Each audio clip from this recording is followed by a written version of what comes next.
Buenos dias, buenas tardes, buenas noites, dependendo do horário que você está vendo esse vídeo. Vamos continuar com as nossas entrevistas, nossas trocas de ideias. Deu uma mudada no cenário, porque sabe como é que é, né? No meio do mato, às vezes chove demais e não dá para ir lá para fora. Então a gente está fazendo aqui hoje. E eu trouxe o Dr. Luiz Otávio, mais conhecido como Luiz. Depois eu vou deixar o Instagram dele para vocês verem. Ele faz muito conteúdo aí pro Instagram na área de medicina. Ele é médico. E aí convidei ele para falar um pouco dele, da experiência aí da ayahuasca e de tudo que já se passou. Vou fazer hoje o teste do sofá aqui. Ei, lá ele! Bom dia, boa tarde, boa noite. Eu sou o Luiz Otávio, como o Tchanan falou. Sou médico. Minha área é medicina de família e comunidade. Tenho uma trajetória também de trabalho na saúde indígena. E também foi nessa área que eu pesquisei no meu mestrado, que é em saúde coletiva, na sub-área de ciências sociais em saúde. Então, é mais na área de antropologia médica, sociologia médica, né? Essa área da saúde que mescla com as ciências sociais, mais ou menos isso, assim. E é um prazer estar aqui, mano. E tamo junto. É nóis. Primeira coisa, a gente vai falar mais sobre essa questão de vivência, né? Sair um pouco dessa parada aí do extraordinário. E tipo assim, eu acho que a primeira parada é como que foi teu primeiro contato quando tu foi trabalhar dentro das comunidades aí isoladas? O que tinha ali de tipo assim, porra, a galera falava que isso era desse jeito, mas agora eu vi que é dessa outra forma. Para eu chegar, eu acho que eu vou ter que falar um pouquinho assim, como é que foi para eu chegar para trabalhar nas comunidades, né? Eu nunca tive isso assim, exatamente como uma ideia muito certa de que eu ia chegar e ia fazer trabalho nas comunidades indígenas. As coisas foram acontecendo. Eu entrei na faculdade muito jovem, muito cedo, né? E eu fui descobrindo as coisas também na faculdade. Mas eu não sabia, nem tive contato com essa discussão de saúde indígena na época da faculdade, não. No final da faculdade, eu comecei a ter um pouco contato com a questão da medicina social, digamos assim. A área da saúde coletiva, é essa área mais abrangente, onde a gente pode encaixar a saúde coletiva, que é o que a gente conhece talvez de uma maneira mais fácil como a área da saúde pública, assim, né? E aí eu fui começar a fazer estágio, trabalho nas comunidades de Manaus, na periferia, e aí no final da faculdade eu tinha um estágio rural, que tinha um tempo para ficar no interior, né? Acompanhando lá uma equipe de saúde da família do interior. E eu achei aquilo muito interessante, porque até então eu tinha tido várias ideias sobre a medicina, assim, eu entrei na faculdade, eu quero ser neurocirurgião. Eita porra, que aquela... E aí a gente foi quebrando, né, revendo várias coisas, e aí depois dessa experiência do internato rural, eu falei, não, eu quero fazer essa área da medicina da família, trabalhar nas comunidades, conhecer a realidade das pessoas, né? Aquilo para mim foi um grande divisor, assim, no sentido de que eu quero estar fora do hospital e estar onde as pessoas vivem, trabalham, fazem as coisas, conhecer o povo, né? Conhecer as histórias das pessoas, era essa que é a questão. E então fui trabalhando no interior do Amazonas, fiquei alguns meses trabalhando, tive trabalho em área ribeirinha, na cidade, na zona rural dos municípios. E aí eu voltei para Manaus para fazer a residência de medicina de família e comunidade. E aí no final da residência, do meio para o final, eu comecei a fazer esse trabalho de supervisão dos mais médicos. Então eu ia acompanhar os médicos cubanos que estavam trabalhando nas aldeias indígenas no Amazonas e Roraima.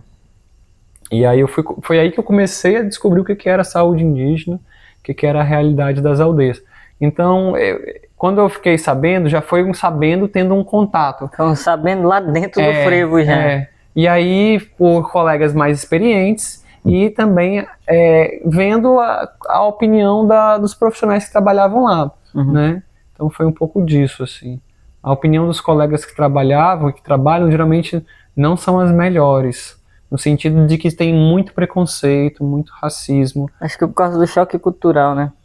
Eu acho que é um choque cultural e o próprio que a galera carrega, né? Da cidade para as comunidades, essas ideias que a gente já conversou outras vezes, né? De ver o indígena como selvagem, atrasado, menos, né? Qualquer dessas coisas, né? Esse preconceito, racismo mesmo. Então, eu já fui de olho nisso, assim, né? Que existia um choque cultural e um certo conflito, né? Entre os profissionais e a comunidade, muitas vezes. Então, quando eu cheguei para trabalhar, eu já estava ciente disso, né? Então, e aí foi isso, eu fiquei acompanhando, eu ainda não estava como médico diretamente nas comunidades, e depois de um tempo, aí, quando os cubanos foram embora do Brasil, eu fui diretamente para trabalhar nas comunidades e fiz aí alguns trabalhos, né, ao longo dos anos. Eu acho que o que mais me impactou, talvez tenha sido, e não foi uma reflexão direta, assim, foi de perceber como que a floresta, ela não é um parquinho de diversões. Não é que nem o pessoal fala, floresta. Não foi floresta, né? Eu tinha um pouco esse negócio assim, vou passear na floresta, né? Então não é, a floresta é um território perigoso, um território, né? Não só com animais perigosos, né? Mas com espíritos perigosos também, né? Então, às vezes eu queria acompanhar a galera da comunidade em algumas atividades e não rolava, assim, porque, né, eu já contei essa história, né? Que eu falei, não, eu quero ir caçar com vocês, né? A galera, não, o doutor não sabe caçar não, vai atrapalhar a gente. Obviamente eu iria atrapalhar, né? Até porque anos depois, tu foi ter a experiência da caça. Aí eu fui entender, realmente, eu acho que Ai, meu Deus do céu. eu não ia conseguir. Eu lembro que teve uma vez que eu tentei, assim, passou um bando de queixada na comunidade, a galera saiu correndo, e eu, do jeito que estava, saí correndo atrás da galera, com a havaiana no dedo, assim. Mas aí deu 15 minutos correndo, a galera tava muito longe de mim, eu já tava quase perdido, assim, no mato. Eu falei, ixi, eu vou voltar, porque senão eu vou me perder aqui no mato, né? Se eu me perder, tô fudido, né? Vou ter que me resgatar. Então teve esse choque da realidade da floresta, assim, de conhecer como que é, de fato, viver no meio da Amazônia, num lugar muito ermo, né? Que não tem acesso fácil de barco nem de estrada, são semanas para chegar numa cidade de barco ou acesso por avião, né? E foi ver isso, assim, né? Eu falei, meu Deus, né? O que eu fui fazer na minha vida? Existem lugares que as pessoas nem imaginam. Eu ficava pensando assim, o povo da cidade não tem ideia de como que é a realidade aqui. E era curioso, porque eu chegava geralmente de avião, e aí, quando eu chegava, era tipo assim, cara, pousei em outro planeta, aqui é outro lugar, assim, eu tô em outro lugar. Era uma sensação boa, mas que dava um pouco de saudade e medo, né? Um pouco de saudade da cidade, um pouco de medo de acontecer coisas comigo, né? É porque eu vejo muita gente falando bem assim, eu vou largar tudo, vou morar com os indígenas. Então tá fudido mesmo. Eu pensei várias vezes isso, assim, né? Porque geralmente eu não ficava, tipo assim... Tem algumas comunidades, principalmente lá onde a galera que eu acompanho trabalha, no Javari, que eles ficam 3 meses, às vezes, direto na comunidade. Lá onde eu tava, não. Era mais ou 15 dias ou um mês. E aí eu tinha, geralmente, ou 15 dias ou um mês de folga, né? E aí eu falava assim, não, eu vou ficar 15 dias trabalhando e os outros 15 dias eu vou ficar lá na comunidade, vendo como é que é e tal. Mas sempre quando chegava perto, eu falava, ai, cara, quero ir pra cidade, quero descansar um pouco. É muito diferente, pô. Porque você cresce na cidade, você já acostuma com umas coisas, né? Tipo, eu queria um conforto da minha cama, né? Eu queria algumas coisas... Um chuveirinho top. Chuveiro, E cagar no banheiro. Cagar no tem banheiro. risco de pegar uma ortiga sem querer. Então, eu achava que eu era muito mais desprendido. Eu acho que eu de fato fui desprendido, assim, né? Tem colegas, né? Imagina, colegas médicos e médicas que achariam inconcebível, né? Dormir em rede com várias outras pessoas junto, a gente ter que preparar comida, ou ter que pescar para poder pegar comida, ou ter que caminhar horas no meio do mato, atravessando pontes que é um tronco de madeira, né? Que não é nem uma ponte, é uma árvore que Uma caiu árvore, ali. né? Tipo assim, né? Então, claro que eu reconheço de uma maneira positiva, assim, com muita coragem, com muita dedicação, tudo que eu fiz, mas eu não sou eu não era esse hippie que eu achava que eu era, né? Não era. Mas acontece muito isso mesmo. As pessoas não têm ideia de como é difícil o dia a dia do índio. Aí tem gente que vai e fala bem assim, índio é tudo preguiçoso, não faz porra nenhuma o dia todo. Vai lá, filho de uma égua. É aquelas velhinhas que vai na roça de manhã cedo, pega a torazão cheio de macaxeira, bota nas costas, tu olha e fala, esse negócio tá leve, ela tá carregando, vai pegar. Eu fui carregar lá na comunidade lá do Mãe Caetã, assim, eu não aguentava nada, quase. É foda, mano, essas vivências são muito fortes.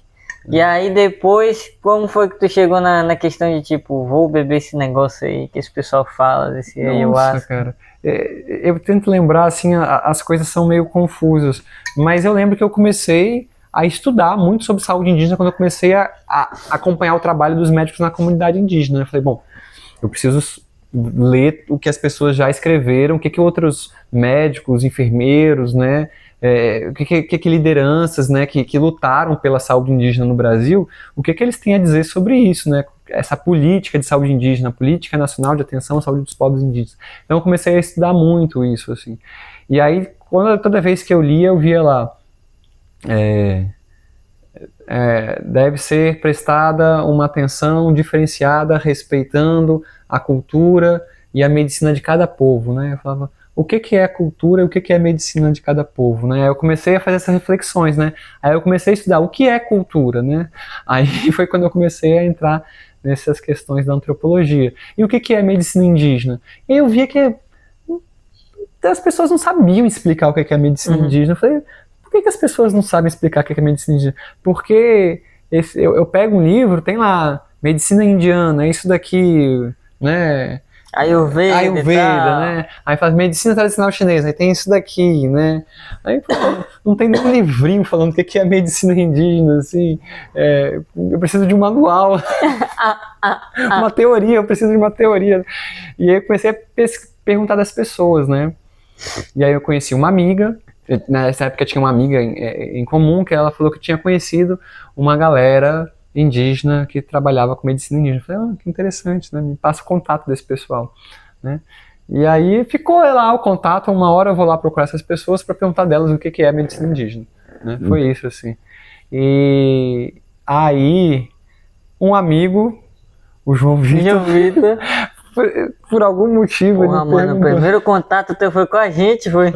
Pelo amor de Deus, já caiu logo no rojão, meu irmão. Foi. Aí eu passei o contato. Aí um amigo, por acaso, perguntou, você não conhece alguém que trabalha com planta medicinal, com alguma pessoa? Aí eu falei, olha, me passaram o contato de uma senhora aqui, que é indígena e tal, a tal de Dona Bimia, que trabalha com essas coisas de planta medicinal. Por que você não vai lá dela e vê o produto? Aí você me conta como é que é esse negócio das medicinas indígenas que ela trabalha, né? E aí ele voltou para me contar, né, que ele foi lá comprar um produto, um produto medicinal, né, um produto natural, e ele ganhou de presente uma rapezada no nariz, né? Aí a gente já combinou de ir conhecer para uma roda de rapé e tal. Nesse meio tempo, eu não tinha tomado ayahuasca ainda, mas eu acho que teve um episódio anterior não, o episódio posterior a isso que eu tomei ayahuasca, e aí foi lá em Santarém, com um cara que eu acho que foi muitos anos do Daime, da UDV, enfim, é uma vertente que eles chamam de bandeira branca. E aí depois já foi, se não lembro se foi com você ou com o Bu, aí depois foi... Não, foi lá, depois foi com o Bu. Porque naquela época, as cerimônias que eu fazia era tipo assim, uma preparação para a cerimônia do Bu. Eu lembro que eu sempre falava, meu irmão, se vocês estão achando que é forte, isso aqui não é 1% do que é lá no Bu. Então, ó, dieta, isso e aquilo, eu explicava tudo direitinho. E eu sempre falava pros outros, se ele perguntar se vocês usaram rapé, não vai dizer que usou comigo não. Fala, não, eu quero saber como é que é. Porque se tu falar que tu usou comigo, ele vai dizer, ah, tá acostumado, ele vai castigar. E foi foda, né, mano? Eu tenho flashes dessas primeiras vezes com o Bull. Tenho flashes, assim, eu realmente tava numa época meio ruim da minha vida, né, diga-se de passagem. E sempre foram experiências muito intensas, né? Muito forte, cara. Eu lembro de uma das primeiras, assim, de eu chorar muito, chorar. Assim. Hoje eu penso assim, caralho, ele tava chorando muito alto, eu devia estar incomodando a galera. A gente fala que eu nem lembro, foi tanta cerimônia. Depois foram tantas que aí já vai esquecendo, assim, como é. E aí, depois que tu tomou ayahuasca? Mas a primeira vez que eu tomei ayahuasca, e foi antes do Bull, né, foi muito doido, assim, né? Porque eu falava, não, você vai ver Deus, vai ver o Espírito, né? Eu falei, vou ver, né? Aí eu não vi Deus nem Espírito, né? Mas eu vi o diabo, assim, né? Aí eu falei, eita, tem alguma coisa aqui, né? Tem alguma coisa. E aí eu lembro de ter essa visão daquelas linhas, assim, de luz, né? Tudo conectado, tudo conectado, assim. Eu falei, meu Deus, né? Eu era uma pessoa muito cética. Eu fui criado numa família católica, né? Mas lá pela adolescência eu abandonei, larguei isso, assim, briguei com tudo isso. E aí ao longo dos anos eu fui estudando e praticando meditação, estudando budismo, assim. Mas nunca foi uma coisa que, tipo, eu fui budista. Eu nunca falo isso que eu fui budista. Mas que eu fiz leituras e fiz práticas de meditação durante toda a minha idade adulta, assim, né? Mas era sempre assim, o budismo enquanto filosofia, nunca enquanto religião. Era uma coisa pra mim assim, não tenho religião. Não, era sempre nessa lógica. Estilo de vida e tal. E aí, quando eu tomei a ayahuasca a primeira vez, lá em Santarém, foi essa grande, assim, revelação. Falei, cara, talvez, e muito talvez, tenha coisas, ou mais coisas entre o céu e a terra do que eu posso conceber e explicar, assim, né? E talvez as coisas todas estejam ligadas umas com as outras. Eu tô vendo, mesmo assim foi no talvez. E aí foram anos para poder, né, sair do talvez. Eu acho que eu saí um pouco, assim, né? Ainda tem algumas coisas, né?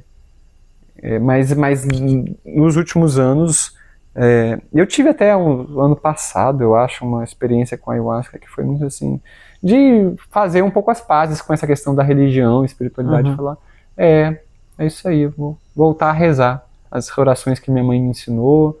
Não sei se eu me considero uma pessoa cristã, mas eu faço as orações que a minha mãe me ensinou, que a minha mãe é católica, e aí também faço as minhas orações, né? E as outras coisas que eu fui aprendendo ao longo dos anos. Doideira. E mudança, assim, de lá pra cá? Tu acha que tu mudou muita coisa, que tu mudou pouco? Eu acho que mudei muita coisa, cara. Mudei muita coisa. Eu acho que a experiência de trabalhar na saúde indígena e a experiência de tomar ayahuasca, que foram um pouco entrelaçadas em certo sentido, né? Elas foram muito transformadoras, assim. Ainda teve a parada da experiência com rapé, com paricá. Tive essas experiências também com os Yanomamis. Eu acho que nessa época eu estava vivendo um luto muito grande, né? Então eu estava muito mal, assim, né?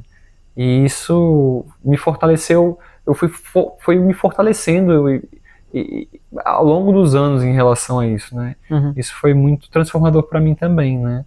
Mas não só isso, a maneira de conceber o mundo, a realidade, as certezas, né? Começar, né? Eu acho que eu era uma pessoa que era, ainda sou um pouco, infelizmente, né? Mas muito apegado à racionalidade e às certezas, né? E aí fui falando assim, olha, talvez não precise ter tantas certezas, nem preciso estar certo o tempo todo, nem preciso saber de tudo o tempo todo, nem tenho como saber, né? Tudo, né? Então eu posso estar aberto ao que eu não sei, né? E a partir do momento que você muda essa chave, né? Eu estou aberto ao que eu não sei, aí, meu amigo, aí a vida começa a acontecer, né? Porque até então você está vivendo a vida da sua cabeça, ou a vida que foi imposta para você, ou a vida que você acha que seus pais querem para você, ou a vida que você acha que a sociedade espera para você, né? Aí quando você abre isso, é destabilizador, né? Sempre, né? Tipo assim, quem sou eu? É porque tu vem de um... Eu sempre falo isso. a gente vem de uma zona de conforto, porque a gente acha que sabe de tudo ali, domina tudo que tá ali. Principalmente os médicos e médicas acham que sabem de tudo, né? Só que aí a gente começa a perceber que a gente tá dentro de uma bolha, pô. Que tipo assim, que tu domina ali o teu conhecimento, que tu estudou, tu domina mais ou menos ali o teu círculo social, aquelas paradas todas. E aí daqui a pouco tu olha como se aquela bolha expandisse e tu fala, caralho, mano, tem mais coisa aqui. Eu tava preso, né? Eu me achava uma pessoa tão racional, né? E eu não percebia que eu tava preso à razão, eu tava preso a um esquema cognitivo que é uma teoria dos colonizadores, né? Como a gente tava falando assim, sabe, é uma coisa assim que vem da academia. É o que foi imposto, né? É, que foi imposto, não só da academia, mas da igreja também, né? Academia, quando eu falo assim, é da faculdade, das universidades, né? Eu estava preso a isso, né? Porque foi isso, medicina indígena é essa coisa aqui, eu encontrei o que era, né? Mas o que eu não sabia é que para eu entender aquilo, eu ia ter que repensar o que é corpo, o que é ciência, né? Porque o corpo eu aprendi na faculdade que era isso, que é uma veia passa aqui, o nervo, o músculo, o osso, aí quando a gente vai para o microscópio tem a célula, né? E aí eles funcionam, e aí pode ter doença e tal. E foi assim que eu aprendi na faculdade, né? E aí quando eu fui ter contato com essa medicina indígena, eu falei, olha, o corpo é outra coisa, tá? O corpo não é só um amontoado de órgãos e células. O corpo, ele é fabricado, ele é construído, ele é aprimorado, ele é embrutecido, né? E aí a medicina indígena é isso, né? Vai te deixar... Como diz o ciente, deixar com couro de jacaré. Couro de jacaré, vai te deixar com couro de jacaré, porque você vai passar por um processo de fortalecimento, né? Você vai construir um corpo saudável, fortalecendo o seu corpo com coisas que geralmente faz você sofrer um pouquinho, né? Que vai fazer... Um pouquinho, para ser gentil, né? Vai ter que, no mínimo, passar por um processo... É igual... Acho que é tipo a lapidação, mano. Eu ia falar... Uma vez o João Vitor falou esse negócio da cura. O queijo, para ficar curado, você bate nele, né? Tem um negócio assim, João né? Vitor, isso aí. Analogia. Isso é uma analogia boa. O couro também é curtido, né? Você vai arranhando ele, né? Você... Tipo a espada também lá, que o cara... Bate, né? Pra forjar a espada, né? Tem esse negócio. Eu acho que são analogias interessantes pra gente pensar como que é construído o corpo nessa teoria da medicina indígena. E é socialmente construído também. Né? Sim. Você constrói ele por meio de relações com família, por meio de relações com a floresta, com os espíritos, né? Então tem dietas, tem resguardo, né? Tem momentos de vulnerabilidade, né? Quando a mulher tem a primeira menstruação, tem que ter cuidados, né? Tem vários cuidados diferentes que a medicina dos brancos... E tem aquela parada também, né? Não que pensa tipo, nisso. Cerimônia de ayahuasca aqui, força, canto, diálogo, peia, luz, sombra, termina, tô vivo. Mas aí vem o dia a dia. Aí tem aquele momento assim que tu tá lá em cima, porque tu fala, caralho, mano, eu passei por umas paradas, então passei aquilo ali, nada mais me abala, e tu vai, até que tu se depara contigo mesmo, aí down. Aí começa a entrar nas tuas próprias tristezas. Aí fica ali uns 2, 3 dias, até depois tu fala, não, mas peraí, por que eu tô desse jeito? Aí começa a se investigar. É um processo de autoanálise também, né? É uma Uhum. construção social, coletiva do corpo. Mas isso é muito doido, assim, porque eu já vinha refletindo isso antes, assim, né? Por que a gente divide o corpo da mente, né? Tanto que eu comecei a faculdade de medicina e logo em seguida eu comecei a faculdade de psicologia. Eu falava assim, eu vou estudar medicina ou psicologia? Porque por que eu tenho que dividir as coisas, né? Então eu larguei a faculdade de psicologia e concluí a faculdade de medicina, né? Eu ficava assim pensando, como é que a gente... Não dá pra gente ver as duas coisas juntas, né? E aí a medicina indígena, ela vê não só as duas coisas juntas, mas ela fala bem assim, olha, não existe sofrimento de saúde mental, existe sofrimento psicoespiritual, né? Aí eu falei, Tem essa visão. Isso eu não estava preparado para entender, nem para ouvir, nem para ler, né? E aí foi a cerimônia de ayahuasca, eu falei, esse negócio de espírito aí tem coisa aí. Tem coisa que acontece que eu não tô sabendo explicar, mas tá acontecendo, e eu tô sentindo, eu tô vendo. Né? E aí foi tentar também englobar essa questão nessa teoria, assim, né? Mas aí é isso, né? Paralelo a esses todos os entendimentos, tem o próprio entendimento, né, de eu enquanto pessoa, porque não dá para você não ser afetado, né? Falar assim, vou olhar isso, vou observar, vou descrever esses fenômenos e vou publicar um livro, né? Eu falo isso nas páginas da minha dissertação do mestrado, assim, quando eu cheguei para fazer a pesquisa, né, eu falei com você, com a sua mãe, com o Burro, tava assim, ó, você pode pesquisar, né, eu ouvi vocês me contando, mas você tem que sentir para poder entender, né, tem que sentir, se você não sentir, você não vai entender, né? É porque a maioria dessa galera que pesquisa, eu lembro até que uma vez deu um rolo lá na UFAM, porque foi um pesquisador lá falar sobre ayahuasca no contexto urbano. Mamãe deu uma coxa nele, o burro foi do outro lado, e o cara começou a ficar agoniado, porque ele começou a trazer algumas realidades que ele estava vendo enquanto, tipo, a cerimônia acontecendo e ele cientista, anotando. observante, né? Aí a mãe falou, não concordo com isso que tu tá falando, tu já bebeu ayahuasca alguma vez? Não, é porque não sei o que o Bu falou, não. Como é que você escreve uma coisa que você não bebeu ayahuasca? Não, eu já bebi mais de 20 vezes, então você é curandeiro, já bebeu mais de 20 vezes? Com esse tanto de coisa que tu tá falando? Aí começaram a discutir, aí os antropólogos entraram, não, vocês não têm direito de fala, porque vocês não estudaram pra isso. Porra, meu irmão, a galera cresceu com isso. Virou uma putaria lá e eu morrendo de rir, mano. Eu só ficava pensando comigo, eu falei, pai, joga esses antropólogos aqui pra me aplicar rapé neles. A única coisa que eu pensava. Então, assim, tu conseguiu entrar dentro do processo, ver de dentro a parada. Tu foi a única pessoa que eu vi o Bu autorizando a escrever enquanto tava na força da ayahuasca pra fazer esse trabalho. É um desafio, inclusive, escrever na força. Né? E aí depois, tu foi entender o corpo na prática no UFPU. Ainda teve essa. Foi uma experiência bem bacana da performance ritual, né? Que aí...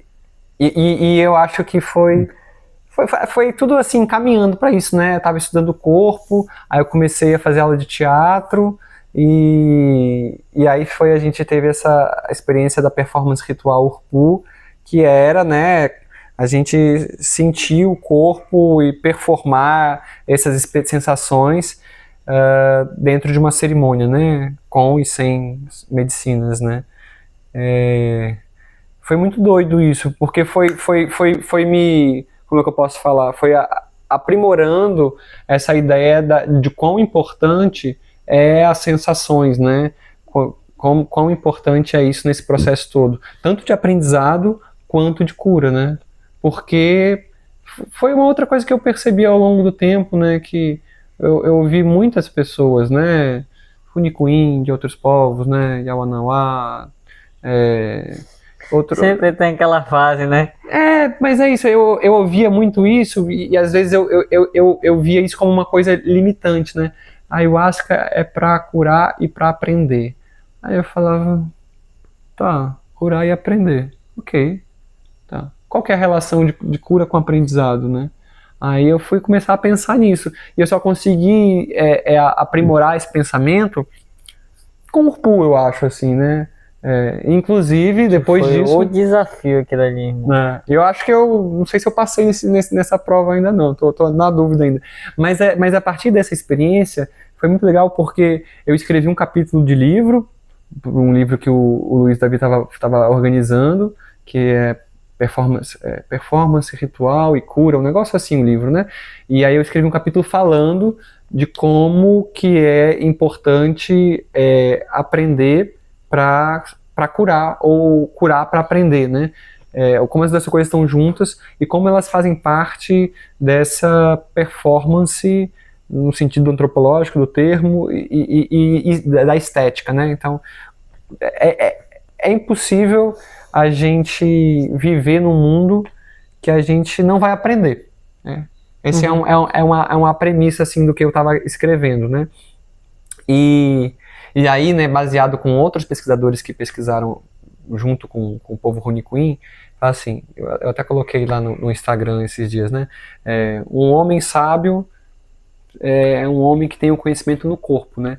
Então, o conhecimento no corpo, ele é o que permite eu ter sabedoria e sabedoria para lidar com infortúnios, inclusive doenças, com problemas que acontecem na vida. Então, à medida que eu vou adoecendo, eu vou aprendendo, porque, né, a partir do sofrimento, eu aprendo e eu vou evoluindo. E aí vem aquela parada, né? O conhecimento no corpo é a experiência, pô. Quanto mais você vai experienciando a vida, mais coisa você vai aprendendo. E aí, o que eu acho muito foda, principalmente hoje em dia, são esse monte de termos e um monte de caixinhas para que você seja o cidadão de bem, tá ligado? Então, por exemplo, você não pode fazer isso, isso aqui. Por exemplo, até o teu próprio conteúdo, né? Que tu faz um conteúdo de medicina, falando sobre medicina de família, essas coisas, voltado para um tom humorístico. E tu já deve ter escutado alguém chegar lá e falar, mano, porra. Falam mais pelas costas, assim, né? Mas é isso, né? Tipo, fica essa sensação, né, de que é uma coisa menos séria meu trabalho, né? Fica talvez esse burburinho, assim. Mas graças a Deus, eu acho, assim, tenho encontrado pessoas que elogiam muito o trabalho, né, desse trabalho de comunicação especificamente que eu faço, né, no Instagram, de comunicação em saúde de uma maneira mais descontraída. Acho que as pessoas têm tido um retorno positivo, assim. E né? sem dizer que, por exemplo, em vez de tu ser aquele cara ali sério pra tá falando, fazendo mais do mesmo, além de tu tá colocando uma parada tua, às vezes o cara tá fudidão lá, mano, triste pra porra, vai ver um vídeo teu, começa a rir, já mudou ali a perspectiva do cara.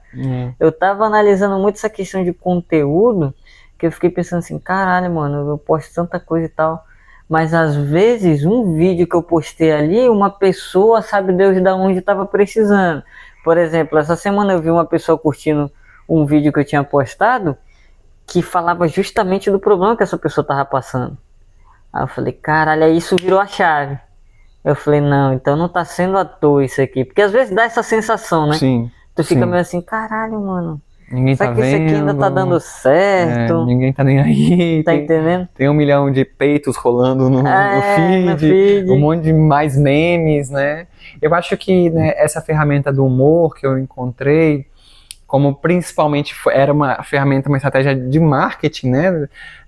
Virou uma... Tira essa gatinha daqui antes que ela... Pode falar. Antes que ela faça isso, né? Virou uma maneira de conseguir expandir uma coisa que eu achava muito importante ser falada, assim, né? Porque hoje em dia, infelizmente, né, as redes sociais viraram um grande pandemônio de informações falsas, né, fake news, né, e informações na saúde que privilegiam ou que distorcem a ciência, né, ou distorcem os conhecimentos na área da saúde para vender mais, né? Então, quanto mais se fala sobre hormônio, mais tem prescrição de testosterona, reposição hormonal. Não estou dizendo que essas questões não tenham validade médica, elas têm, mas são muito específicas, né? Quanto mais se fala sobre exames, né, e vitaminas, mais se prescreve vitaminas como se fosse uma coisa natural que vai substituir os remédios, quando não é assim que as coisas são, né? Então eu vi que as redes sociais se tornaram um grande mercado de desinformação em saúde. Principalmente a questão estética, né? Nem se fala, né? É o que mais, né? Quando eu fui atrás de gente para poder me ajudar a produzir conteúdo, né? Pessoas do marketing, né? As pessoas chegavam falando, não, eu faço, né? Conteúdo. E quando eu olhava assim, ela falava assim, eu faço e dá resultado, né? Aí quando eu olhava, ela fazia de gente da área de estética, né? Eu falei, cara, você não vai saber fazer o meu conteúdo, então, assim... Porque eu trabalho com estética, não é isso que eu vou vender, né? Não é procedimento, não é embelezamento.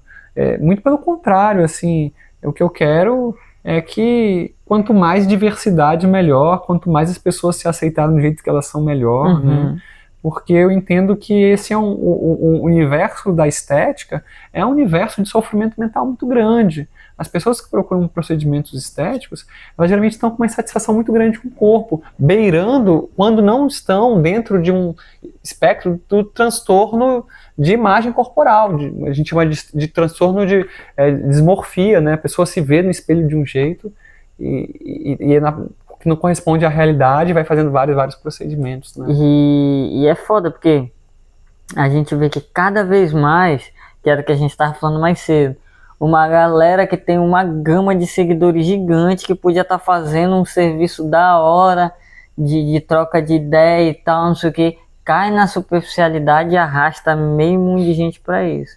Aí é foda. Aí entra a porra daqueles contrastes, que é o que mais a gente vê no Instagram. O cara que tá com a casa caindo nos pedaços, mas tá com o iPhone 14 Pro Max Hyper Megazord lá, tá ligado? É foda, mano. E isso foi evoluindo de uma tal maneira que as coisas ficaram extremamente, vou para usar essa palavra de novo que talvez esteja na boca do povo, performáticas, né, no sentido de que, tipo assim, se antes o Instagram você usava ele para postar uma foto com os amigos, uma coisa que você viu legal, né, de repente agora virou uma vitrine, né? Virou uma vitrine, a vitrine de como minha vida é feliz, como minha vida é boa, como eu sou bem sucedido, porque ninguém coloca merda, momento ruim no Instagram, né? Então, tipo assim, é a comida legal, mas é o ângulo da comida certo pra comida legal, né? No restaurante legal, é a roupa legal, naquele ambiente legal, com as pessoas legais, né? Então, aquela coisa assim... Que aí depois que sai dali, Ave Maria, é um caos, uma putaria. Cara... E é muito doido isso, porque também se a gente for parar pra prestar atenção...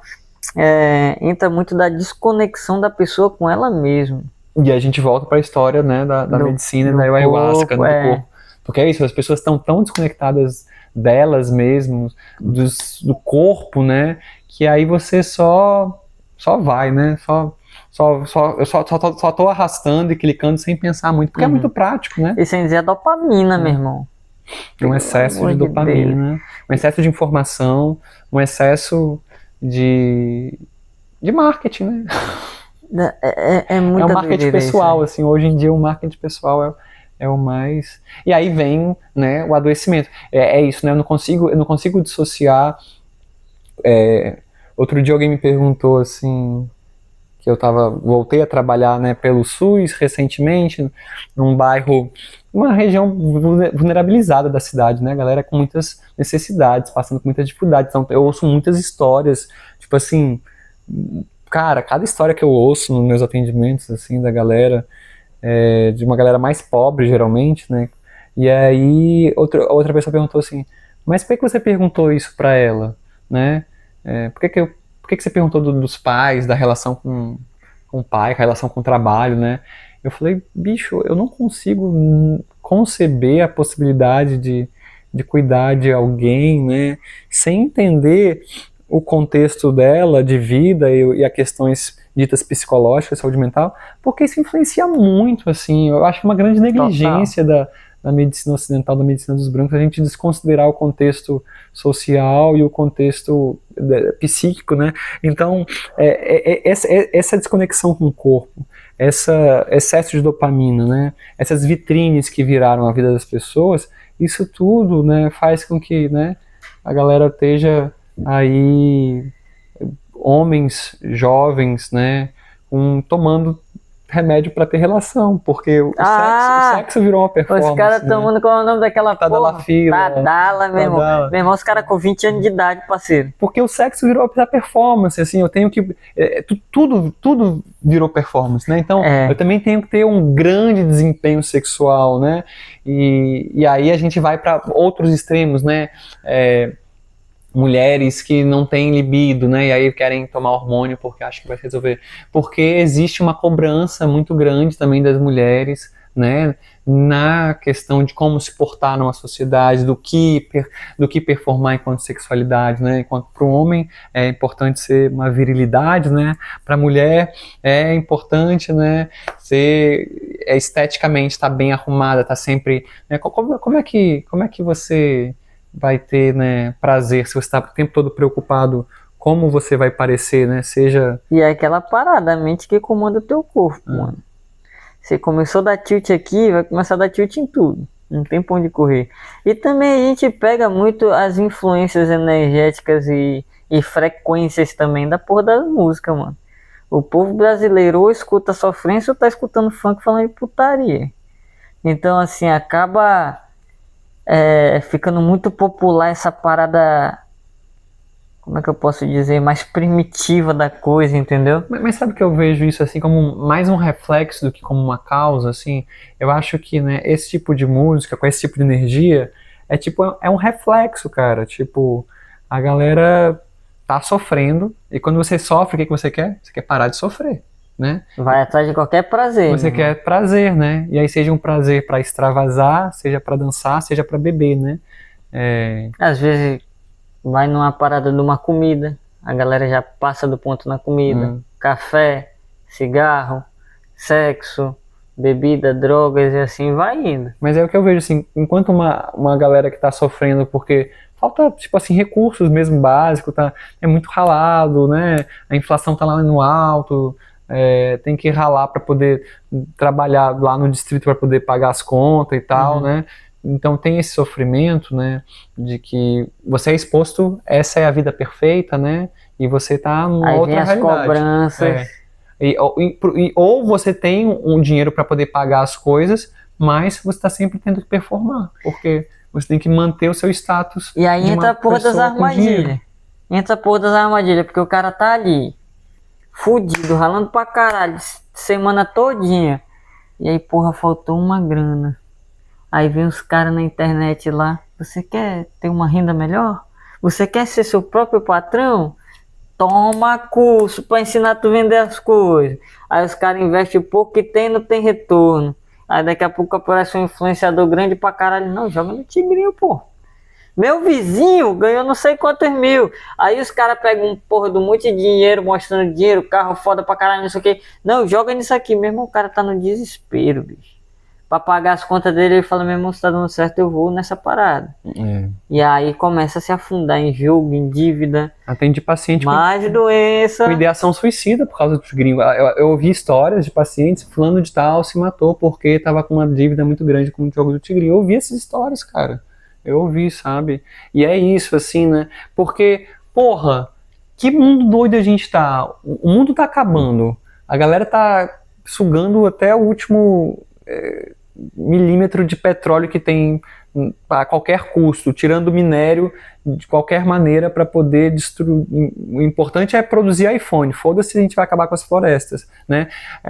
O nível do mar tá crescendo, tá levando. Aí eu tenho que trabalhar enquanto alguém no Instagram ganha 1.000 milhões fazendo uns vídeos idiotas, ou no Instagram, no TikTok, né, enfim, qualquer rede social, ganha um dinheiro muito fácil, né, como que não fica essa sensação de eu tô sendo idiota aqui, eu tô sendo feito de idiota de alguma maneira, né, porque as realidades de trabalho, né, elas mudaram muito nos últimos anos, né, cara, com as tecnologias de informação.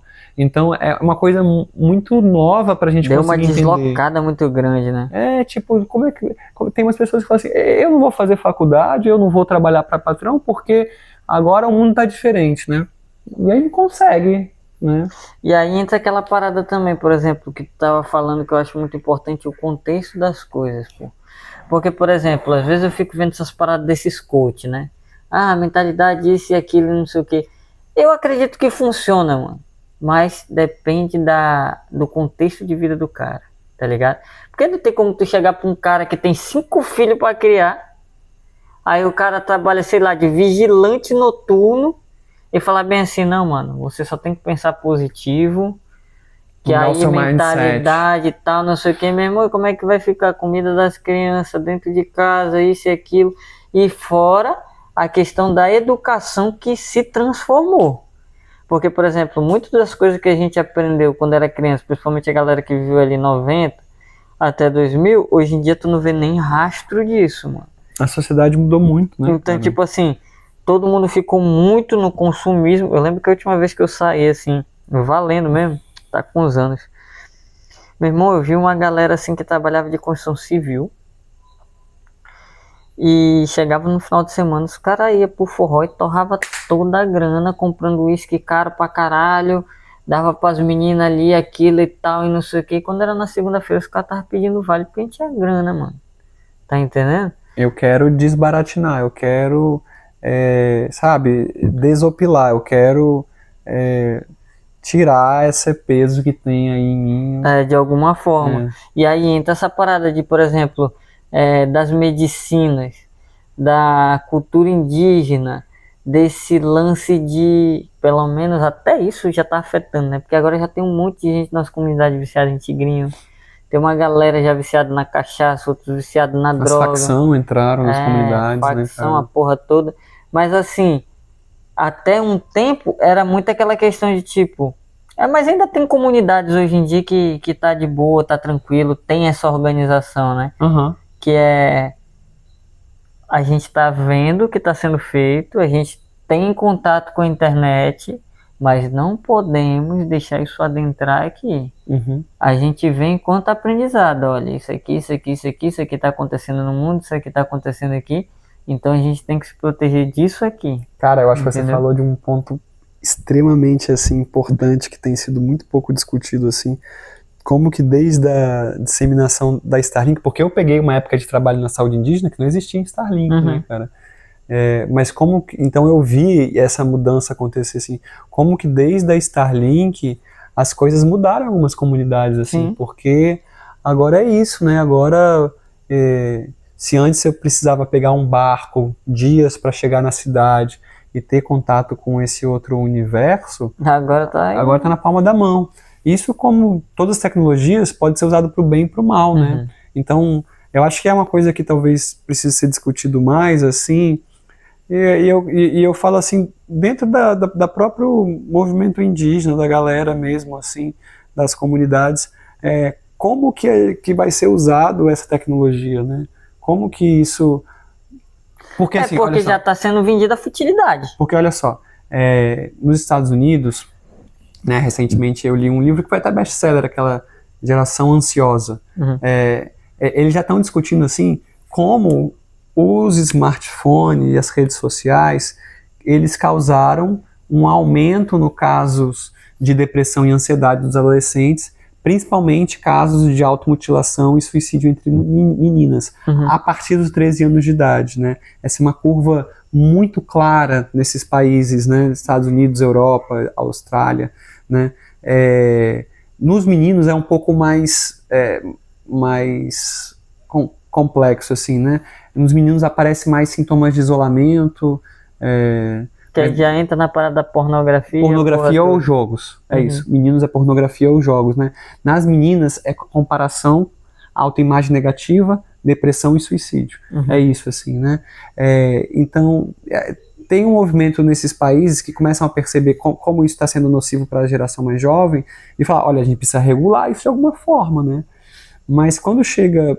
né, o Brasil ainda está muito devagar nessa discussão, né?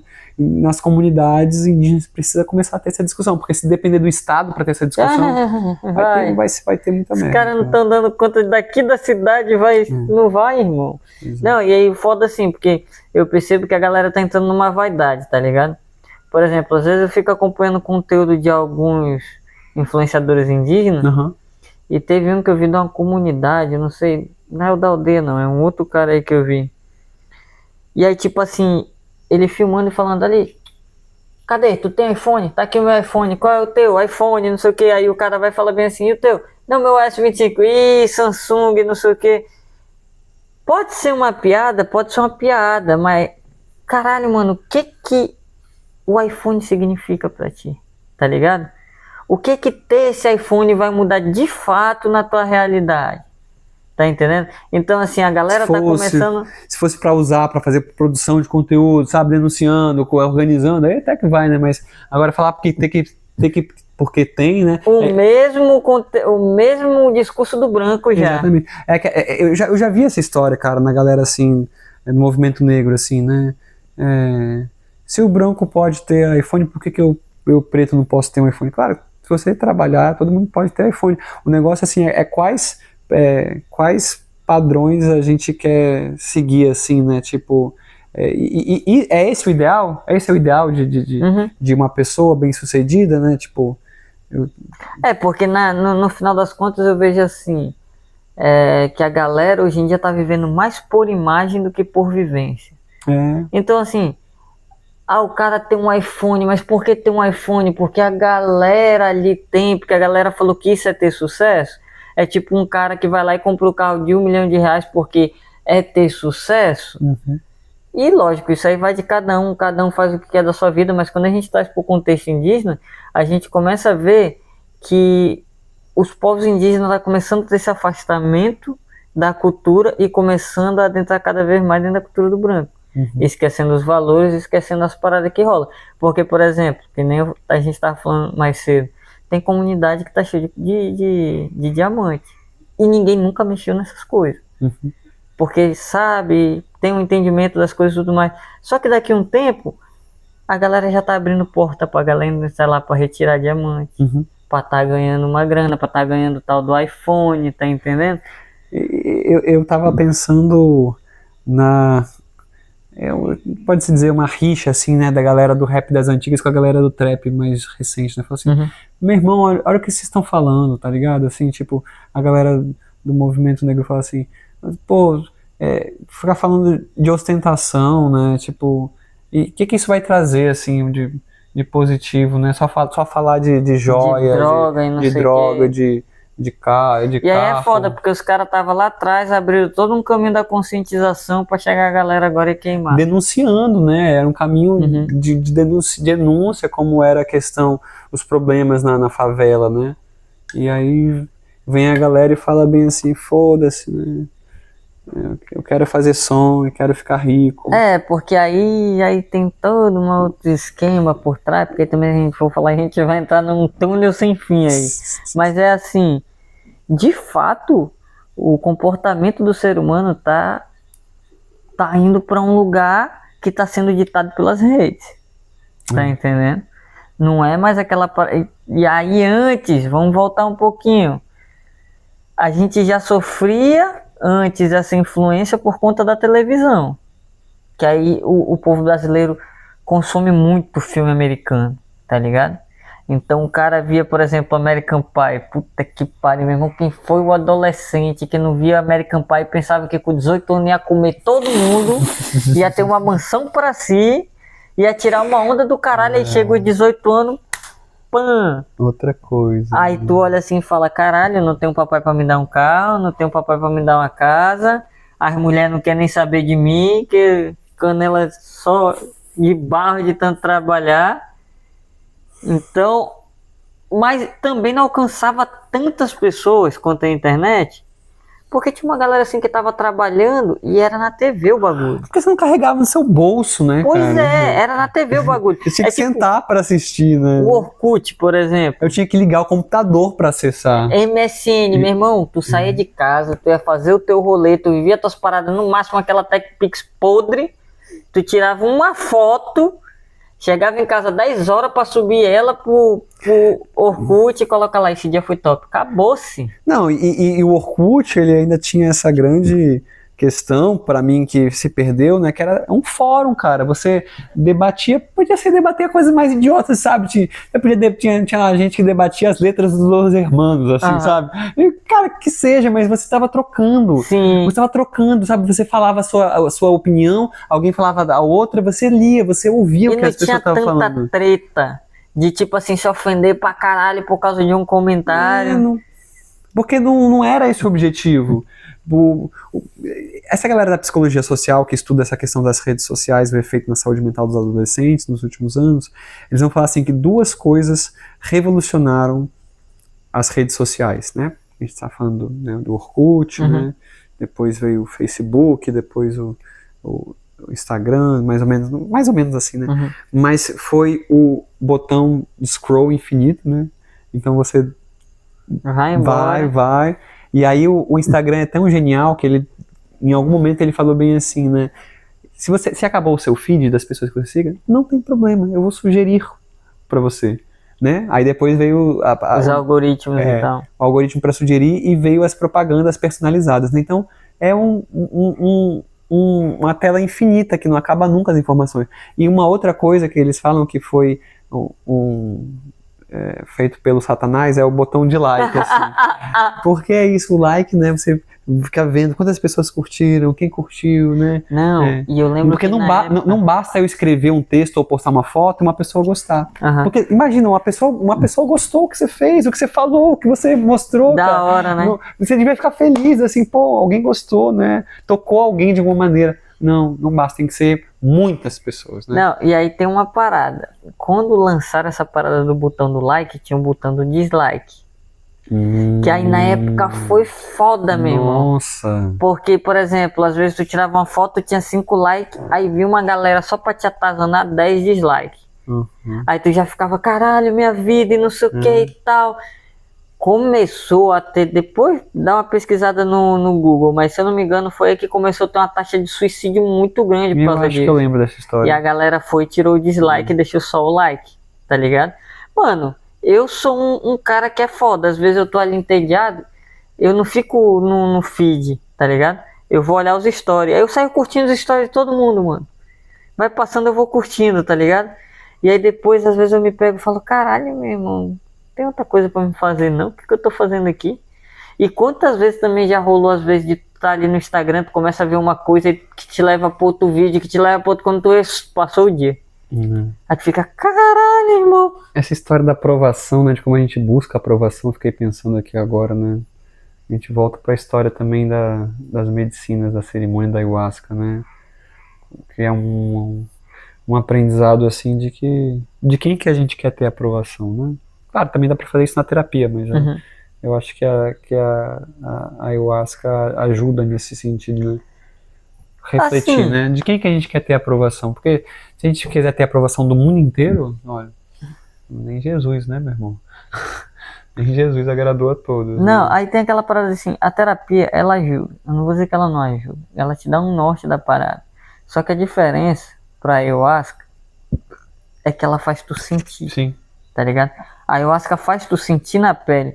Ela vai evidenciar aquilo que tu não tá querendo ver, entendeu? Porque também o psicólogo não pode chegar contigo e falar bem assim, porra, toma vergonha na tua cara, bicho, olha isso aqui que tu tá fazendo e tal. Eu tenho certeza que tem um monte que sente vontade de fazer isso. Mas sabe que não pode porque Acho que tem algumas maneiras de falar isso, né? Mas assim, não é todo mundo também. A ayahuasca não, parceiro. Entrou no teu corpo, tu vai sambar. Até tu reconhecer a parada e começar a mudar. Aí entra, tipo assim, tudo isso que a gente falou de todas essas coisas que estão influenciando o ser humano, quando a ayahuasca entra, vem uma marreta e pô! Aí tu começa a perceber, caralho, que porra é essa? Só que aí também tem um erro aí, né? Porque o ser humano é foda, tudo é nos extremos, irmão. O cara vai beber ayahuasca, ele tem esse start, aí já entra pra como é que fala? Pro extremo da parada. Começou a perceber os estímulos que tá recebendo, começou a perceber as coisas que fez errado por causa de influência, começa a perceber e tal. Só que o cara não vai querer cortar de dentro pra fora, ele vai querer cortar de fora pra dentro. Aí o que ele faz? Vou desinstalar toda a minha rede social, vou sumir do mundo, vou escalar o Everest e vou me esconder lá dentro. Tá ligado? E não é essa parada. E eu quase tentei fazer isso, assim. Eu fiz isso, mano. Teve uma época que eu excluí todas as minhas redes sociais, bem lá no começo. Porque eu falei, mano, eu passei um ano que eu não escutei nem música. Por um ano. Então, tipo assim, era uma parada de tudo me influencia. Ai, tudo me afeta. O mundo é do mal. Eu tenho que me proteger desse mal. Eu tenho que ser a luz. E, meu irmão, e conforme foi passando, eu lembro que quando fez assim 2 anos, que eu já tava bebendo ayahuasca, tava ali naquele caminho, não sei o que. Eu lembro de estar na cerimônia, o espírito sair assim e falar bem assim, agora tu vai voltar pelo mesmo caminho que tu chegou aqui. Eu falei, como assim? Agora você vai voltar a andar nos lugares que você andava. Que é pra ver se tu tá bom mesmo. Porque aqui tu tá dando palestra pra caralho. Mas vamos ver na prática. Meu irmão, aí foi foda, porque eu voltei a andar com a galera. Eu voltei a trocar uma ideia. Pouco tempo, quando eu vi, eu já tava na cachaça de novo. E aí depois veio aquela parada e falou, tá vendo? Tu não aprendeu ainda não. E todo esse processo, mano, vai, volta e para, analisa, vê e não sei o que. Só que no começo é muito difícil porque o cara se encanta com tudo, man. E aí, com o tempo, lógico, tem gente que pega mais rápido, mas se for gente que tem música que nem eu, mano, Eu fiquei fudeu. pensando assim, como né, tem que, a gente tem que integrar, né, as sombras e as luzes, né? Uhum. Não dá pra gente achar que a gente vai se livrar, Vai exterminar a sua sombra, que a gente vai vai, destruir seu ego. sabe, as minhas coisas mesquinhas, nojentas, elas vão sumir, né? Que eu vou jogá-las para debaixo do tapete. Não, a gente tem que reconhecer elas, né? E ninguém é santo, né? Sim, A gente está num corpo humano. A veio gente pra experienciar tudo. tem falhas, tem desejos, né? E isso faz parte da gente, né? Reconhecer é muito mais importante do que eu tentar exterminar elas, né? Uhum. Porque quando eu tento reprimir elas, elas ficam lá debaixo do tapete. Uma hora aparece e vai dar alguma coisa ruim, né? E aí entra a parada do psicólogo que eu sempre falo. Pra quem não tem esse amparo, porque pra mim eu acho que até a questão da espiritualidade comunicar com você naturalmente é um amparo. Não adianta tu ficar minando de ayahuasca. Porque, por exemplo, porra, eu vi minha sombra, eu aceito que eu sou isso aqui mesmo. Só que não é pra morrer aí no comodismo. Que nem aquela galera do signo, né? Eu só sinto que meu signo é isso mesmo e acabou, Como se se não fosse sei um o que. fatalismo, né? Entendeu? Procura um psicólogo para desenvolver ferramenta para Lidar, com essa parada aí, porra. desenvolver, né? Tá entendendo? A Poder trabalhar, sair dessa areia movediça, pô. E também tem aquela questão do tempo. Porque, por exemplo, acho que levou o quê? Levou uns 5 anos pra minha chave de fato virar. De que tipo assim, caralho, meu irmão. Foi 6 anos. Com 28, olha, eu comecei com 22. Com 28 anos de idade, que foi uma parada que eu comecei a sentir que eu falei, não, pera aí, mano, eu tenho que pisar no freio aqui porque isso aqui já tá demais. Eu já tô acelerando muito esse processo aqui, não tá dando certo. Tô vendo coisa já. Aí, eu tô acelerando muito esse processo, não tá dando certo. Tô bebendo muita ayahuasca. Eu tô vendo as coisas que eu tenho que melhorar. Eu estou melhorando, mas eu tô melhorando no modo automático. Não, porque a espiritualidade falou isso. Não, porque eu, para ter uma aprovação das pessoas que estão me vendo para que eu melhorei, eu tenho que fazer isso aqui. E aí eu acho que uns 6 anos depois eu chutei o balde mesmo. Eu falei, irmão, peraí, porra. Eu tô sendo um personagem, porra. Eu tô falando um monte de coisa aqui linda e maravilhosa. Só que na hora que essas coisas batem na minha porta, eu não tô sabendo resolver. Então, acabou essa putaria. Aí, mano, foi ladeira abaixo, voltei com a banda. Rock and roll, cachaça de novo, maior onda. E aí chegou um momento que eu falei, não, agora eu compreendi e tenho consciência. Eu já tenho outra vida, outra vivência. Aquele tempo que foi, já era, já foi. Meu irmão, só pode ter noção, eu acho que uns 4 anos atrás, 5 anos atrás mais ou menos, eu ainda tava preso num relacionamento que eu tive quando eu tinha 18 anos de idade, mano. Eu tive vários outros relacionamentos depois, mas toda vez que eu terminava eu pensava naquela pessoa, tipo, caralho, mano, se a gente voltasse. Olha a viagem, irmão. E aí até eu chegar nesse momento de falar bem assim, não, caralho, pera aí que eu tô arrastando muita coisa aqui já comigo. Passado é passado. Ah, mas aquela fulana, meu irmão, já deixou de ser quem era há muito tempo. As pessoas mudam, né? E não tem esse negócio de alcançar, não tem essa parada, o que é pra ser é, o que não é pra ser não é. Vamos passar uma linha aqui e correr daqui pra frente agora. E aí eu consegui começar a fazer grandes transformações na minha vida. Só que, por exemplo, agora que eu parei de beber ayahuasca, bateu 2 anos que eu não bebo mais ayahuasca. Hoje, se dizer essa semana agora que passou, eu comecei a me ligar que eu tô conseguindo caminhar muito mais com aquela parada, tipo assim, eu não tenho uma muleta agora. Ah, faça isso, faça aquilo, faça isso. Não, agora eu sinto. Eu tenho minha responsabilidade, então eu vou por aqui. Tem muita coisa que eu sei, tipo assim, eu podia ter uma responsabilidade maior com isso, isso e aquilo, só que eu não quero. É que nem a pessoa chega e fala bem assim pra mim, você um dia não quer ser um ser iluminado? Eu falo, irmão, pode ser que eu seja, daqui não sei quantas mil encarnação. Eu não tenho compreensão nesse exato momento pra dizer, vou iluminar. Porque pra mim isso é chato pra caralho, sendo bem sincero. Meu irmão, eu tô encarnado aqui. A maioria da galera encarna na Terra, mas não quer viver na Terra, quer ver do outro lado, tá ligado? Aí fica assim, não, porque eu não posso fazer isso que é do diabo, eu não posso fazer aquilo, eu não posso fazer aquilo, eu não posso fazer aquilo. Meu irmão, tu pode fazer tudo que tu quiser. A questão é os excessos. Desde que lide com as consequências também, né? E tem essa. Você fez, pague. Não é aquela porra daquela criança que vai lá, faz merda, mamãe, papai, vizinho, mesmo porra. Você é livre para fazer o que quiser, mas, né, escravo dos seus atos, né? No sentido de que... Como é que fala? O plantio é opcional, mas a colheita é obrigatória. Não sei quem foi que falou isso por algum lugar aí que eu escutei. Mas sabe o que você estava falando? Eu estava pensando numa outra coisa, assim, de como a gente às vezes recebe orientações, mensagens na ayahuasca, né? Nesses momentos. E eu vi uma vez curiosamente até um médico que é um cara bem interessante, assim, que tem um pouco de estudo nessa área. Ele trabalha mais com ketamina. Eu geralmente não gosto muito dessa galera que trabalha com psicodélicos na área da saúde, não, mas esse cara tem uns pontos interessantes. E ele falou bem assim, às vezes a ayahuasca engana a gente. Ele falou assim, às vezes você acha que teve uma visão que não era aquela coisa mesmo que você estava pensando. Sim.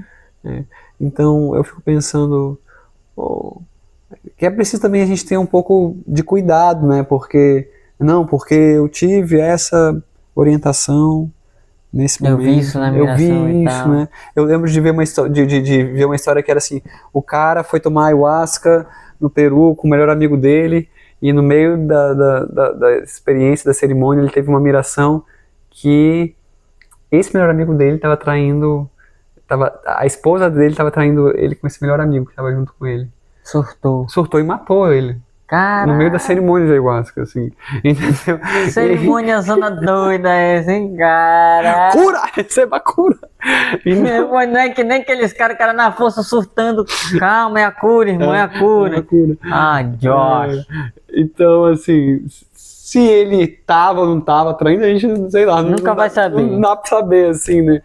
Mas como que às vezes pode levar a gente a consequências e atos impensados. Mas já rolou uma né? parada dessa na cerimônia. E o pior era que era dois caras, pareciam um gurilão, meu irmão. Um dos caras pegou corda, e realmente estava acontecendo. Ele viu, os caras eram sócios de uma empresa. Ele viu que o outro tava passando a perna dele na força da ayahuasca. Mano, o cara levantou e começou, não acredito.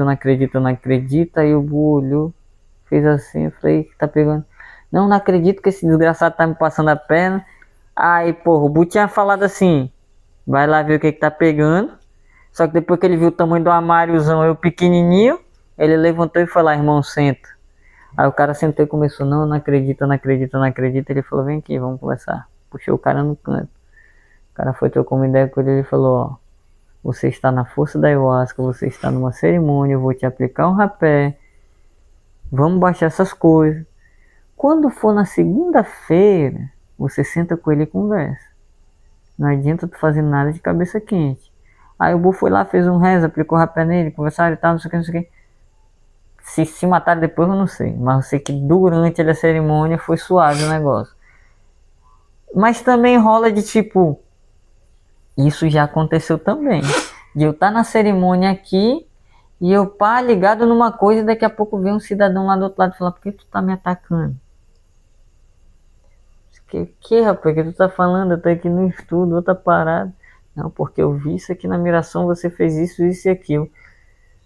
Eu falei, irmão, vai te sentar, tu quer rapé, bicho? Vamos usar rapé? Então me aplica logo, eu te aplico, aí a gente vê qual que é. Aí se aplicamos tudo mais, depois o cara foi, sentou pra lá e eu continuei no meu estudo. Quando foi de manhã o cara falou, meu irmão, depois daquele rapé que eu usei, eu sentei aqui, eu vi como se fosse uma bruxa tirando uma roupa, como se tivesse vestido, tava querendo colocar contra, não sei o que e tal. E é foda, mano, por isso que eu falo, a ayahuasca, o cara tem que saber o que ele tá fazendo. Por isso que a responsabilidade maior é do condutor, de saber como acalmar as coisas ali, se o negócio realmente pegar fogo. Assim como tu já viu gente que entra no extremo gritando pra caralho, né? Socorro, socorro, socorro, socorro. Aí, opa, vamos baixar, reza, canta, baixa, traz a pessoa de volta e tal. E aí entra essa responsabilidade dos condutores de saber conduzir de fato a roda. Porque senão, aí fica naquela, não te ataquei não, porra, vai sentar lá, não sei o que. Aí depois o cara sai, continua com aquela ideia, e aí essa porra acaba virando uma bola de neve e acaba em merda. É doideira, mano. Por isso que esse caminho não é pra todos. Eu fiquei pensando como que esse é um cuidado importante, porque pode, né, fortalecer algumas noias, né? Umas noias, né? Não, né? Eu tenho que ser curandeiro, sei lá. Uma pessoa pode ter isso, ter essa A visão. maioria das pessoas tem isso, né? Foi de propósito que eu eu tenho que ser curante, tenho que agora seguir o caminho, né, da cura e trabalhar com cura, né? Será, né? Tipo assim, será que é isso mesmo que você tem que fazer da sua vida? Será que é isso que você quer mesmo para sua vida, né? Então tem que ter um cuidado, eu acho também, né, das pessoas, porque é isso, né, cara? A gente volta um pouco para a história que eu falei das certezas, né, de controle, de compreender o mundo de uma maneira que faça sentido, que eu me sinta seguro. As pessoas querem, né, que seja por uma experiência com ayahuasca, seja na terapia, seja numa religião, uma igreja, alguém fale para ela bem assim: irmão, irmã, é aqui o caminho, você vai fazer isso, e esse caminho você vai ser feliz, você vai ter satisfação. Não tem erro, só segue nesse caminho aqui. As pessoas querem isso, né? E elas, pior, às vezes acham que a ayahuasca vai dar isso também. Elas querem uma pessoa pra culpar se der errado também. Essa que é a parada. Mas essa parada, por exemplo, assim, de querer ser curandeiro, por exemplo. Mano, o tanto de gente que eu vi que entrou nessa noia, e às vezes tem uns caras que jogam de propósito. Esses caras estão precisando. Vou começar a sugar esse otário aqui. Assim como aconteceu o caso de uma mulher, família de empresário rico pra caralho, a mulher começou a mandar os prints. Porque todo pix que o cara fazia chegava no celular dela. O cara mandando uns pix de 5, 10, 15 mil pra um índio curandeiro que ia transformar ele no grande mestre de tudo. Depois esse cara surtou, começou a viajar o Brasil todo, fundando o centro de ayahuasca, pagando tudo. E a mulher, meu Deus, o que eu faço? Falei, peça divórcio e saia fora com o que você puder, porque esse cara vai torrar tudo, irmão. Meu irmão, o cara chegou no ponto de beber tanta ayahuasca, de estar falando em casa coisa com coisa, e o pessoal, os filhos chegam aí, pai, o senhor não tá bem, e ele chapar os caras na porrada. Ela me mandou até as fotos da câmera da casa dela, meu irmão, do caos que tava. O cara um dia, na força da ayahuasca, dizendo que era o iluminado, pegou o carro e capotou a porra do carro. Então assim, tem uma galera que entra nessas noias, mas quem é que ganhou com isso? Foi o dono da casa que jogou essa ideia na cabeça e o cara comprou. Quando eu cheguei nessa onda de tipo assim, eu vou seguir esse caminho de curandeiro, quando eu bebi ayahuasca a primeira vez, em nenhum momento eles falaram, você vai ser curandeiro. Eles mostraram, seus avós fizeram isso. O caminho que você está seguindo hoje na música, tu vai chegar nesse lugar. Esse caminho dos seus avós, tu vai chegar aqui. Não responda agora, porque você está emocionado pela força. O próprio Espírito falou isso. Vai chegar um dia que você vai tomar essa decisão. Ok, beleza. E aí foi acontecendo as coisas, aconteceu o que aconteceu. Mas tem isso. Inclusive até convidei o Alonso pra gente fazer também uma entrevista dessa, porque o Alonso viveu isso, tá ligado? Mano, o Alonso entrava numas visão, irmão. Que depois eu ficava só olhando ele, falando, não acredito que esse bicho vai entrar nessa sala aí não, mano. E ele entrava. Eu não acredito que esse bicho vai fazer isso não, e ele fazia. Eu falava, meu irmão, ou eu sou muito medroso, que eu não tenho coragem de fazer essas paradas, ou esse bicho tá muito errado e o bagulho vai ficar doido pro lado dele. E aconteceu, tá ligado? Aí foi maior onda pra ele voltar ao normal, mas deu tudo certo. Mas entra muito isso, sabe? E aquela parada da pessoa querer se sentir pertencendo a algo. Que é outro rolê, né?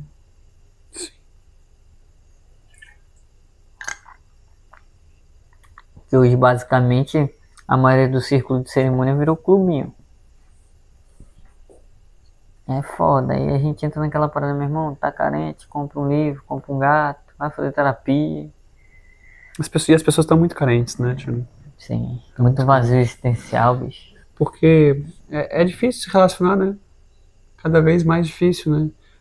Mas é porque cada vez mais as pessoas estão mirando no perfeito, tá ligado?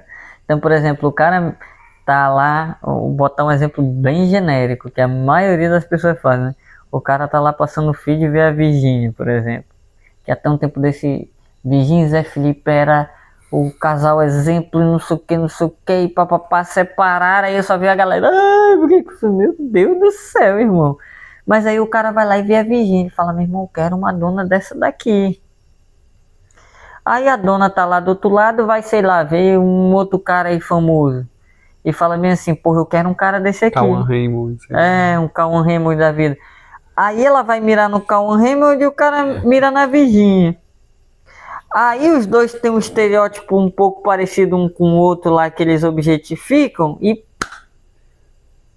Só que aí, meu irmão, quando chega que eles vão tentar reproduzir o que tá no Instagram, no YouTube, não bate. Porque a realidade é outra parada. Aí na primeira discussão, meu irmão, então vai te fuder, vai tu, não sei o que, cada um pra um lado e já era.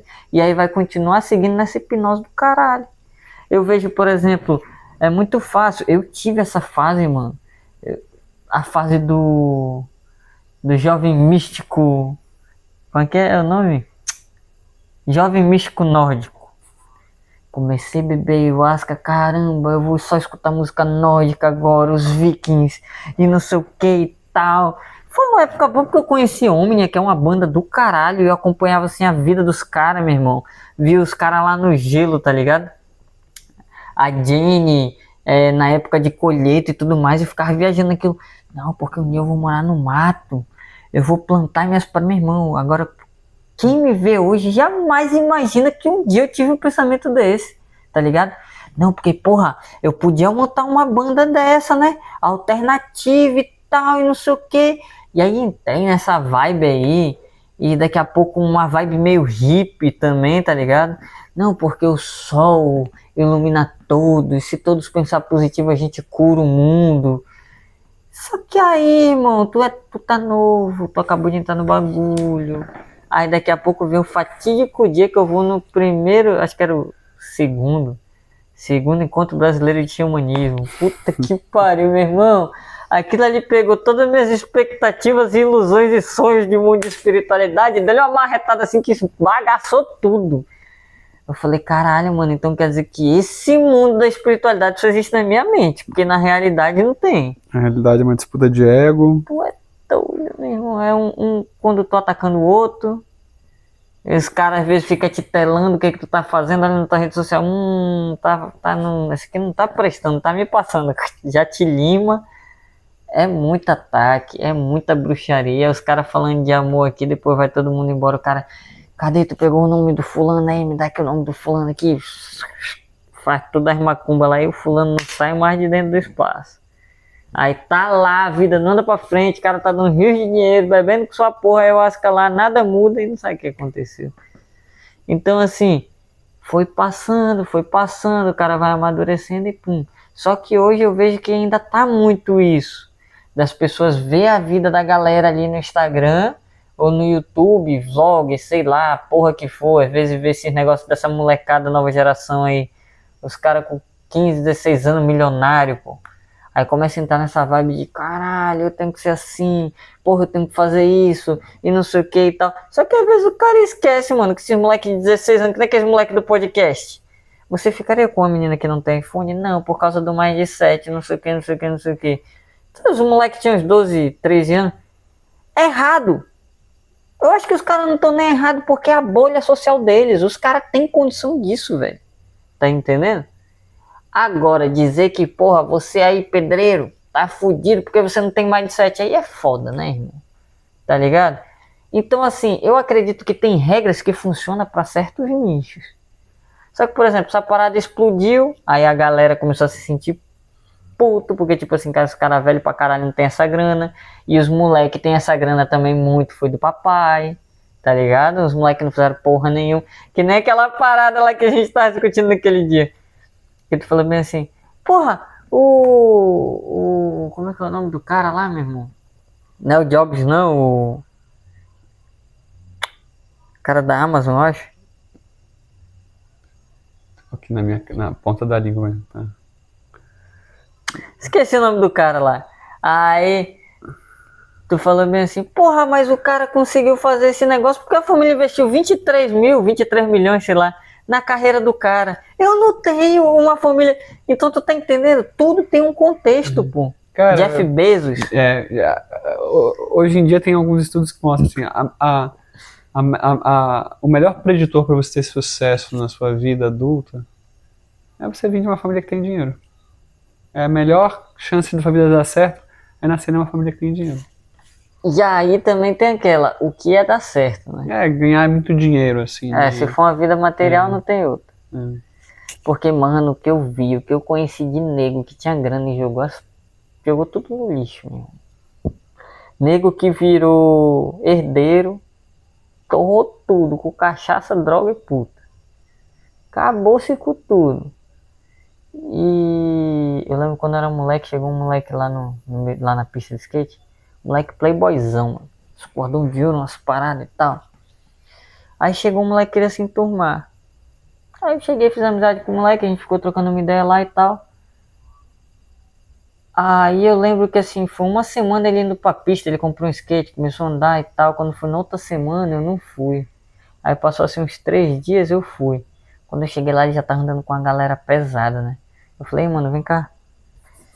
Acho bom tu não andar com esses moleques aí, não, senão tu vai se perder, mano. Esses moleques é outra ideia e tal. Aí só que os moleques se tocaram que ele tava carente.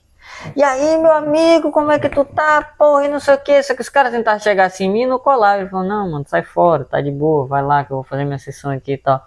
E o moleque começou a se achar grandão. Meu irmão, passou um mês, eu vi esse moleque de bermuda rasgada, camisa toda furada e chinela havaiana abandonado, que a família foi embora e abandonou ele aqui. Aí eu sumi lá da pista, um tempão que foi essa época de ayahuasca e tal, não sei o que. Um ano, quando eu voltei pra lá, ele tinha acabado de sair da prisão, pô. Ele foi meter um assalto.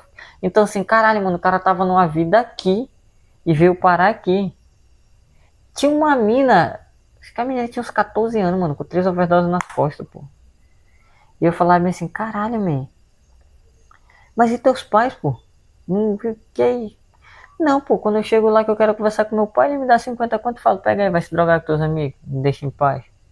Então assim, tem um milhão de coisas aí responsáveis por esse 1 milhão de coisas que tá acontecendo.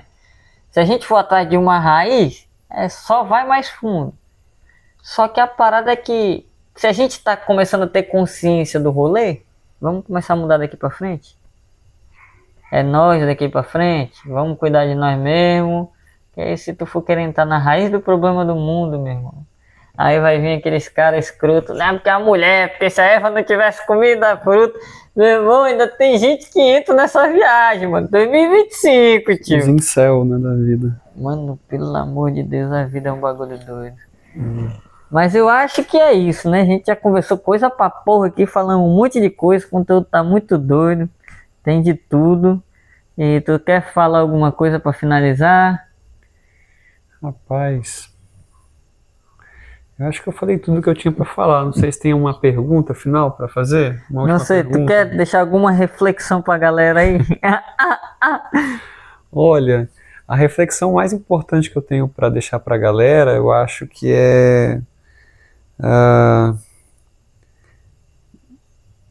a espiritualidade, né, que vem nesse universo do xamanismo com a ayahuasca. Ela é uma coisa muito poderosa para a gente crescer, refletir, ter consciência, mas eu acho que a gente não pode perder de vista que a gente vive, né, num mundo material, que que tem condições dadas materiais por situações históricas, né? Por situações, né, de uma pessoa explorando o outro, por um país que invade o outro, por um povo que é atacado por outro, né? A gente não pode nunca perder isso de vista, porque eu acho que às vezes as pessoas dissociam, né? Você falou que a religião e a ciência tinham que andar junto, concordo plenamente, mas eu acho que a gente tem que andar junto religião, ciência e consciência social, cara, né? Consciência social, de que as coisas estão muito ligadas, né? E por último, se vocês bebem ayahuasca, né? Ou se vocês têm interesse em beber ayahuasca, se vocês têm interesse no xamanismo, né? Nada disso existiria e vai continuar existindo se não existirem os povos originários e a floresta, né? Acho que as pessoas têm que ter em mente isso também, né? Então, se essas coisas, se essas palavras de alguma maneira tocam vocês, né? Que isso possa também não só transformar a consciência, mas que essa consciência possa transformar as ações e atitudes de cada um que está ouvindo aqui a gente hoje, cada um e cada uma. Então é isso. Quem quiser saber mais sobre o Luísio, como é teu Instagram? Fala aí que depois eu vou botar. Medicina Intercultural. @Medicina Tem uns Intercultural. conteúdos muito da hora, muito engraçado lá, meu irmão. E quem quiser continuar aí, que tu chegou no YouTube, viu esse vídeo, quer continuar acompanhando, o Instagram também eu vou deixar aí meu Instagram, Tchanambacan. E aqui a gente encerra mais um episódio do Xamanismo Sem Massagem.